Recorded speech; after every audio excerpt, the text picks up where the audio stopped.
तो वो भी अपना आरोप लगाए हैं। वो कहते हैं कि आप सफाई दीजिए, मेरे पास में उसका स्पष्ट प्रमाण है।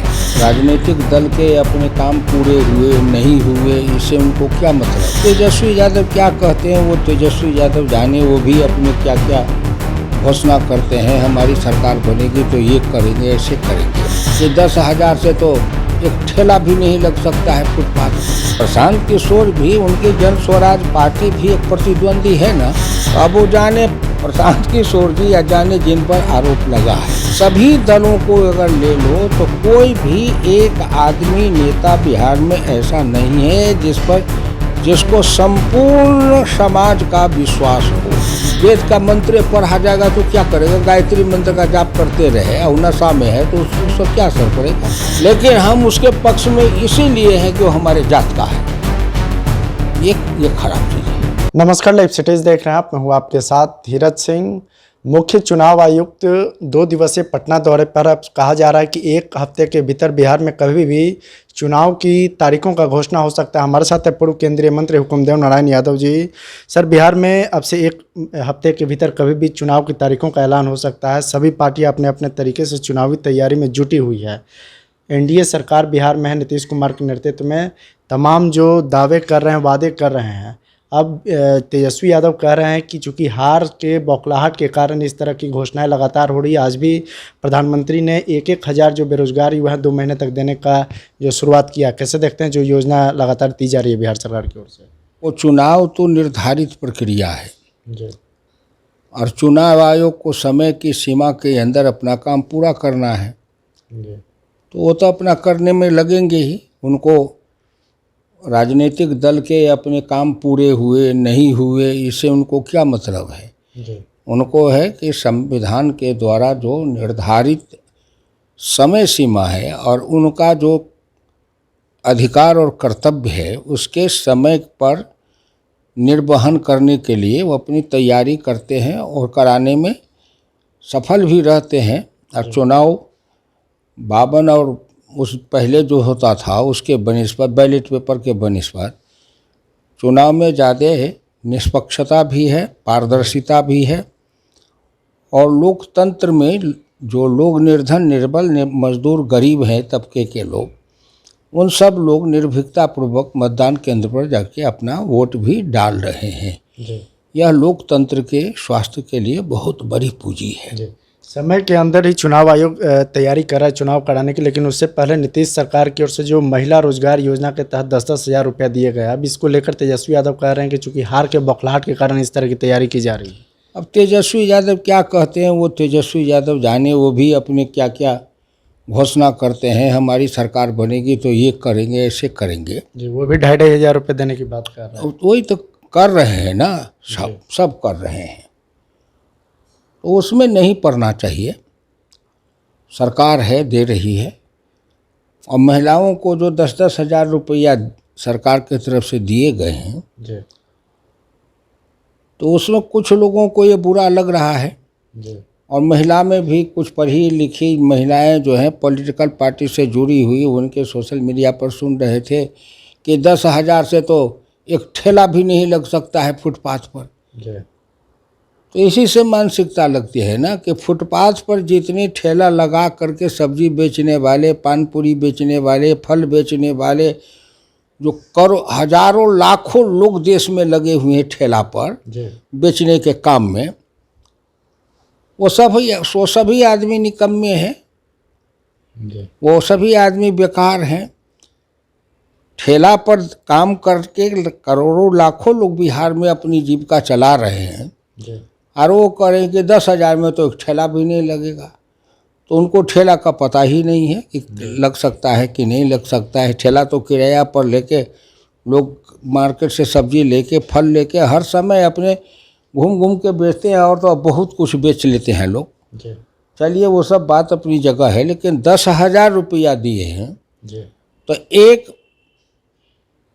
10,000 रुपया एक महिला को, अगर बिहार के अंदर जो इतने स्वयं सहायता समूह है या जीविका के क्षेत्र में है या एफपीओ में काम करने वाली महिलाएं हैं, अगर समूह के अंदर से जोड़ो तो जहां 10 महिला भी हैं तो 1 लाख हुआ, जी तो वो सामूहिक रूप से 1 लाख में कोई भी रोजगार शुरू कर सकती है।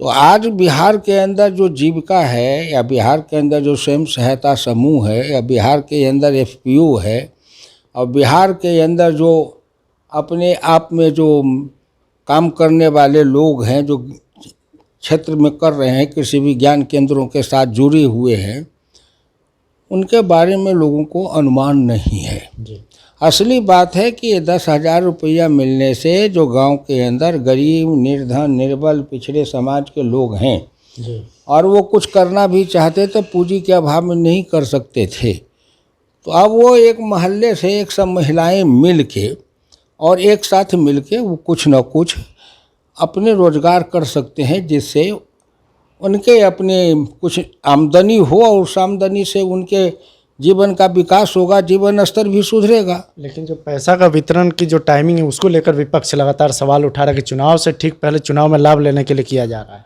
चलो, अब उनके कहना है, वो अपना कहे, उसमें नहीं जाना है। जी पैसा लोगों को जो दिया जा रहा है, उससे लोगों को कितना लाभ है और किस वर्ग को लाभ है, जी किस वर्ग को लाभ है, इस पर ज़्यादा ध्यान देना चाहिए। जी और जो बिहार के अंदर जो चुनाव है अभी, तो उस चुनाव में तो आरोप प्रत्यारोप, वही पूछना चाह रहा था कि अब तक चुनाव में देखा जा रहा था कि एनडीए बनाम महागठबंधन की लड़ाई होती थी। अब प्रशांत किशोर भी पूरे बिहार में घूम रहा है और खास करके एनडीए नेताओं पर ज़्यादा ही हमलावर नजर आ रहे हैं वो। तो सरकार जिनकी है उन्हीं पर न हमलावर होंगे। जी तो प्रशांत किशोर भी उनकी जन स्वराज पार्टी भी एक प्रतिद्वंदी है ना, जी और नई पार्टी है, और सब तो पुरानी पार्टी है। जी ये तो पहले बार मैदान में उतरने वाली पार्टी है। जी तो अपनी तरफ से एक आरोप प्रत्यारोप, कुछ लोगों ने प्रशांत किशोर पर आरोप लगाया कि भाई इतना ही खर्चा कर रहे हैं तो कहाँ से ला रहे हैं, तो उन्होंने अपने खर्चा का विवरण दिया। जी तो उन्होंने कहा कि मुझसे हिसाब पूछे तो मैं तो दे दिया, लेकिन अब हम हिसाब पूछते हैं सो दो। तो वो भी अपने कई लोगों के ऊपर लगा दिए, सम्राट चौधरी पर, अशोक चौधरी पर, मंटू पांडे पर, वो दिलीप जायसवाल पर, तो किस पर, आरजेडी के भी कुछ लोगों पर है उनका।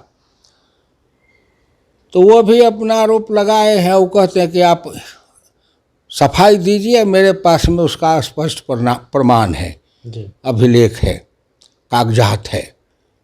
तो अब वो जाने प्रशांत किशोर जी या जाने जिन पर आरोप लगा है, लेकिन कोई इतना ही दिखता है कि आरोप लगाया जाए तो उस आरोप का जवाब देते समय भी उसी तरह के कुछ प्रमाण के साथ दिया जाए जी कि कुछ हो। तो अभी आरोप लगाने का चक्की चल रही है, एक तरफ आरोप है, एक तरफ सफाई है। जी अब निर्णय पढ़े लिखे लोगों को निर्णय करना है। प्रशांत किशोर जी भी पढ़े लिखे हैं, विद्वान हैं, विदेशी से पढ़े हुए हैं, और वो जिसको कहिए कि प्रोफेशनल नॉलेज वाले हैं अपने अपने अपने तरीक़ा से। तो वो भी अपने लड़ रहे हैं। जी अब आगे चुनाव के परिणाम में क्या आएगा वो तो ईश्वर जाने। मतलब आपको लग रहा है कि जवाब देना चाहिए सम्राट चौधरी हो, अशोक चौधरी जिन पर आरोप लगा है? किसी के, जी मैं व्यक्ति को नहीं जाता हूँ, जी किसी पर अगर कोई आरोप लगता है प्रमाण देते हुए कि भाई हमारे पास में एक कागज है, जी इससे ये सिद्ध होता है कि इनके ऊपर ये आरोप सही है, जी तो उनको उसका जवाब देना चाहिए जी कागज के साथ जी कि सही है या गलत है। और प्रशांत किशोर भी इतने दिन तक चुप थे, अब वो कागज सब निकाल रहे हैं। जी तो उनको भी कागज जब मिला है तब अपना निकाल रहे हैं, कागज बता रहे हैं। तो असली देखो सवाल बिहार में ये है जी कि आज के तारीख में संपूर्ण बिहार में सभी दलों को अगर ले लो तो कोई भी एक आदमी नेता बिहार में ऐसा नहीं है जिसको संपूर्ण समाज का विश्वास हो, जी संपूर्ण समाज कि नहीं ये करेंगे।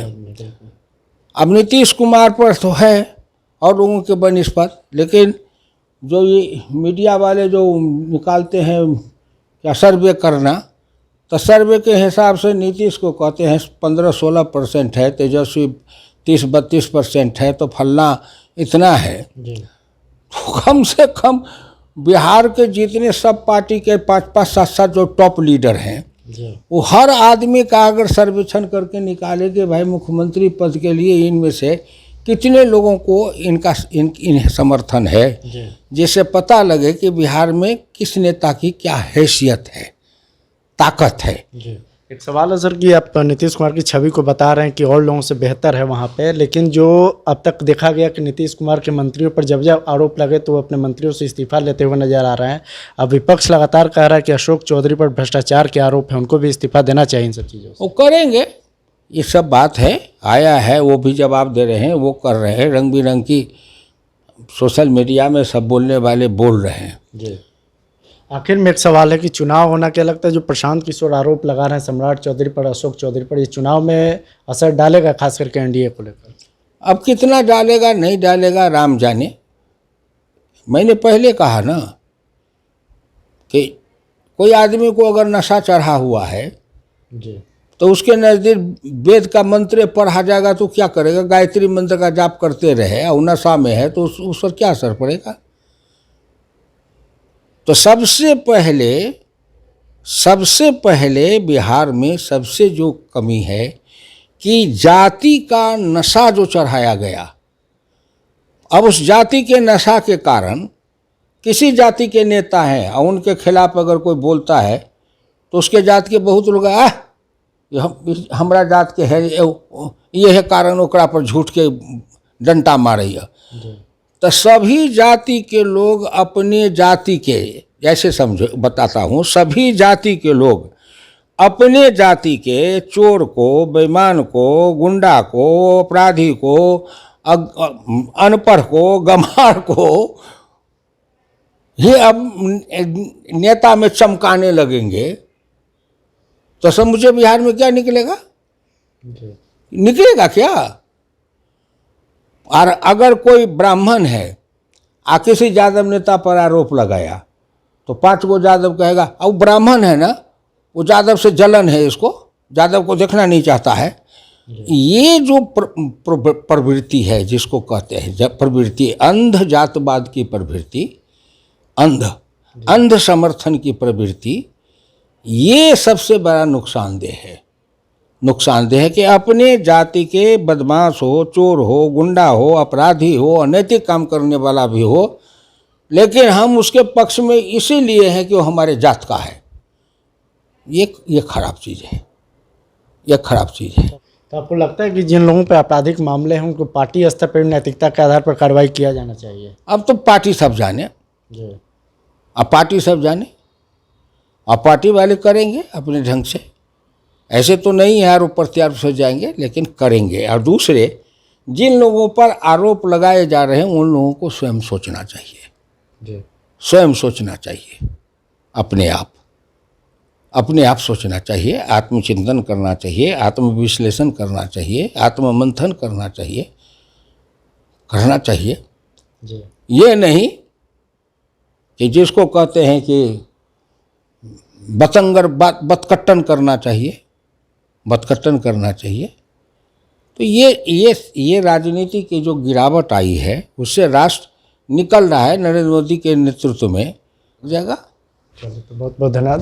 पूर्व केंद्रीय मंत्री और भाजपा के वरिष्ठ नेता हुकुमदेव नारायण यादव जी। दिल्ली से लाइव सिटीज के लिए मैं धीरज सिंह।